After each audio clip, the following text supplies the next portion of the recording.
Baiklah, Assalamualaikum warahmatullahi wabarakatuh. Perkenalkan, saya Maisa Fitriani dengan NIM 2523096 dari kelas PTIK 1C. Baiklah, dalam kesempatan kali ini saya akan membahas beberapa materi. Yang pertama, materi sistem informasi. Sistem informasi adalah sekumpulan elemen yang terintegrasi serta melaksanakan fungsinya masing-masing untuk mencapai tujuan yang telah ditetapkan.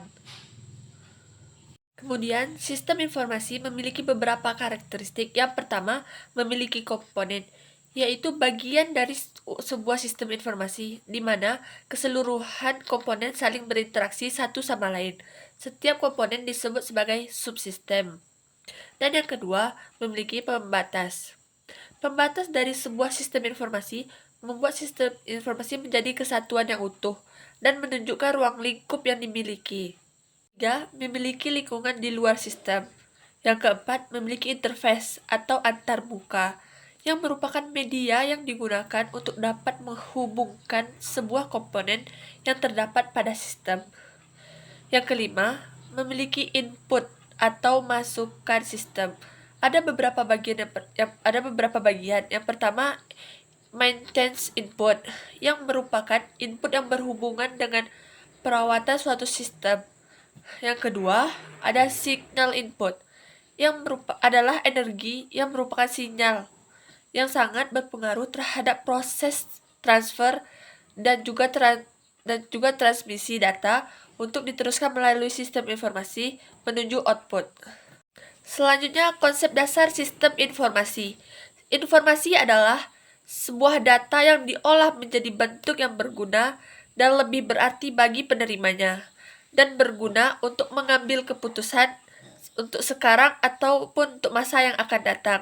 Baiklah, selanjutnya sistem informasi manajemen, yang merupakan kumpulan dari interaksi yang bertanggung jawab mengumpulkan dan mengolah data untuk menjadikan informasi yang berguna untuk semua tingkatan manajemen di dalam kegiatan perencanaan dan pengendalian. Kemudian, sistem informasi manajemen memiliki beberapa macam, yaitu yang pertama, sistem informasi akuntansi, yang menyediakan informasi dari transaksi keuangan. Yang kedua, sistem informasi pemasaran, yang menyediakan informasi dari proses penjualan, proses pemasaran, kegiatan-kegiatan pemasaran, dan lain-lainnya. Yang ketiga, ada sistem informasi manajemen persediaan. Baiklah, selanjutnya ada sistem informasi personalia, distribusi, pembelian, kekayaan, analisis kredit, peneliti dan pengembangan. Kemudian ada sistem informasi teknik, dan masih banyak lagi macam-macam sistem informasi manajemen. Baiklah, materi selanjutnya yaitu pengantar pengembangan dan perencanaan sistem informasi. Pengembangan sistem informasi sering juga disebut sebagai proses pengembangan sistem. Pengembangan sistem didefinisikan sebagai penyusun suatu sistem yang baru untuk menggantikan sistem yang lama atau memperbaiki sistem yang ada. Kemudian, alasan terjadinya pengembangan sistem yaitu adanya permasalahan, seperti adanya ketidakberesan, kemudian pertumbuhan organisasi. Selanjutnya, ada perancangan sistem, yang merupakan gambaran dari estimasi kebutuhan fisik yang digunakan untuk mendukung perkembangan sistem dan operasi sebuah sistem yang telah diterapkan. Kemudian, analisa sistem, yang merupakan proses mempelajari bisnis untuk mengidentifikasi tujuan dan tujuannya, dan menciptakan sistem dan prosedur yang akan dicapai dengan cara yang efisien. Kemudian, desain sistem. Desain sistem mempunyai dua tujuan utama, yaitu untuk memenuhi kebutuhan para pemakai dan untuk memberikan gambaran yang jelas dan rancang bangun yang lengkap pada pemrograman komputer dan ahli teknik lainnya yang terlibat. Kemudian, evaluasi dan seleksi sistem, yang merupakan proses di mana nilai sistem, biaya, dan keuntungan dibandingkan dan salah satu dipilih untuk perancangan yang lebih rinci. Kemudian, implementasi sistem, yang merupakan tahap meletakkan sistem supaya siap untuk dioperasikan. Implementasi sistem memiliki beberapa tahap. Yang pertama, membuat dan menguji basis data dan jaringan. Yang kedua, membuat dan menguji program. Yang ketiga, memasang dan menguji sistem baru. Dan yang keempat, mengirim sistem baru ke dalam sistem operasi. Selanjutnya, perancangan sistem informasi.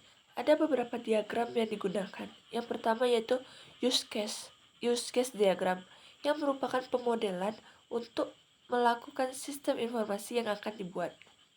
Yang kedua, ada yang namanya class diagram, yang dibuat untuk membangun sistem dan agar pembuat program membuat kelas-kelas yang sesuai rancangan di dalam diagram antara dokumentasi perancangan dan perangkat lunak sinkron.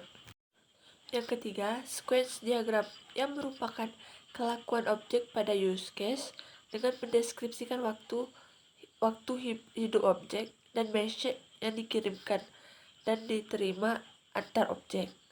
Yang keempat, ada collaboration diagram. Collaboration diagram adalah diagram yang mengelompokkan pesan pada kumpulan diagram sekuen menjadi sebuah diagram. Yang kelima, ada statement diagram, atau dalam bahasa Indonesia disebut diagram mesin, yang digunakan untuk menggambarkan perubahan transisi dari sebuah sistem atau objek. Yang keenam, ada activity diagram, yang menggambarkan workflow atau aliran kerja dari sebuah sistem atau menu yang ada pada perangkat lunak. Yang ketujuh, ada deployment diagram, yang menunjukkan konfigurasi komponen dalam proses eksekusi aplikasi. Baiklah, kita masuk ke materi selanjutnya, yaitu pengantar basis data. Basis dapat kita artikan sebagai markas atau gudang, sedangkan data dapat kita artikan sebagai kumpulan fakta yang nyata yang mempunyai objek dan memiliki wujud. Jadi dapat kita simpulkan bahwa sistem basis data merupakan kumpulan tabel data yang saling berhubungan dan kumpulan program yang memungkinkan untuk mengakses dan memanipulasi tabel data tersebut. Kemudian, sistem basis data memiliki beberapa komponen. Yang pertama ada perangkat keras.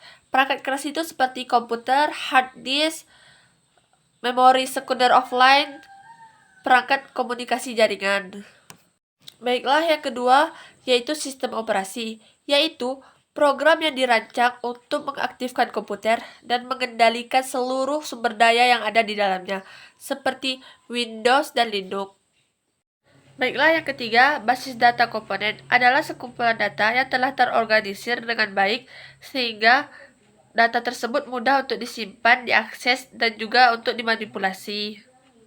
Selanjutnya yang keempat, ada Database Management System atau DBMS, yaitu aplikasi khusus yang dibuat dan dirancang untuk membuat atau mengolah database seperti software yang berperan mengelola dan menyimpan data kembali. Kemudian yang kelima, yaitu pemakai atau user yang sering kita sebut sebagai pengguna. Dan yang keenam, ada aplikasi atau perangkat lain. Selanjutnya, basis data memiliki beberapa tingkatan arsitektur. Yang pertama, tingkat eksternal, yaitu cara pandang pemakai terhadap basis data. Yang kedua, yaitu tingkat konseptual, yang merupakan kumpulan cara pandang terhadap basis data. Hal yang dapat kita gambarkan dalam tingkat konseptual, salah satu contohnya seperti keamanan dan integritas informasi. Baiklah, yang ketiga ada tingkat internal, yang merupakan perwujudan dalam basis data. Ada beberapa hal yang dapat diperhatikan, salah satunya yaitu alokasi penyimpanan data dan indeks.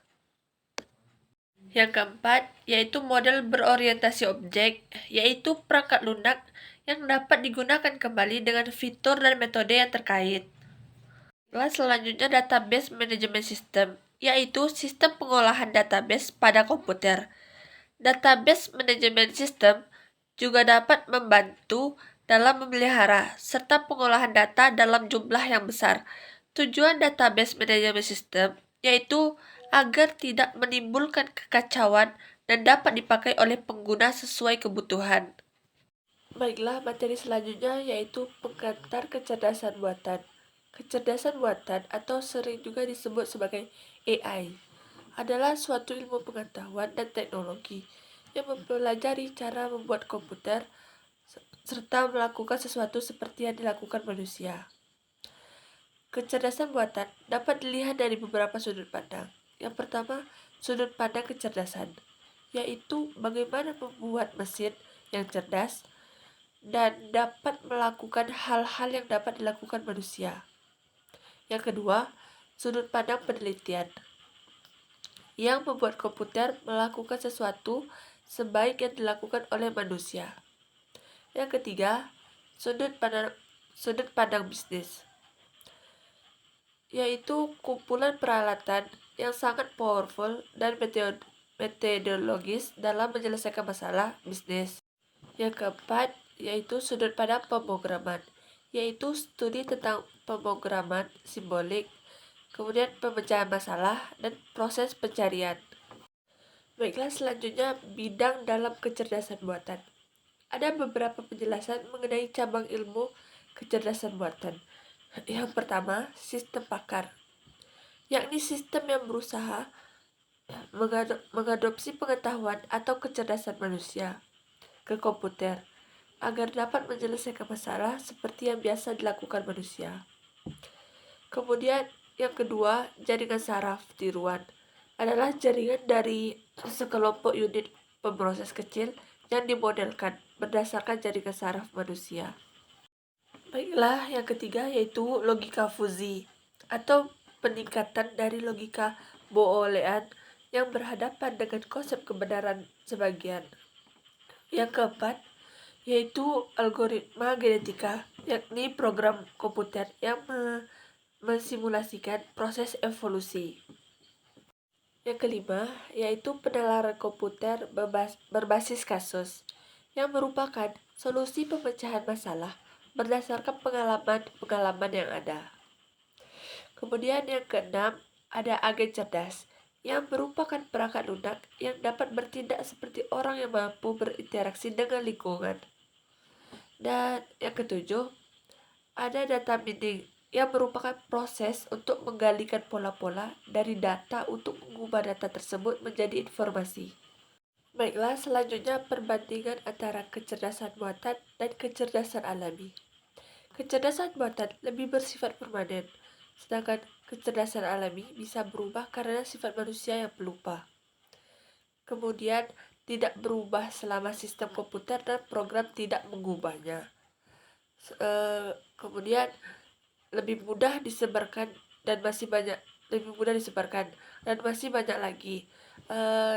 Sedangkan kecerdasan alami yang pertama yaitu kreatif, karena manusia memiliki kemampuan untuk menambah pengetahuan. Sedangkan AI untuk menambah pengetahuan harus melalui sistem yang dibangun. Kemudian yang kedua, memungkinkan orang untuk menggunakan pengalaman secara langsung. Yang ketiga, pemikiran manusia dapat digunakan secara luas, sedangkan kecerdasan buatan sangat terbatas.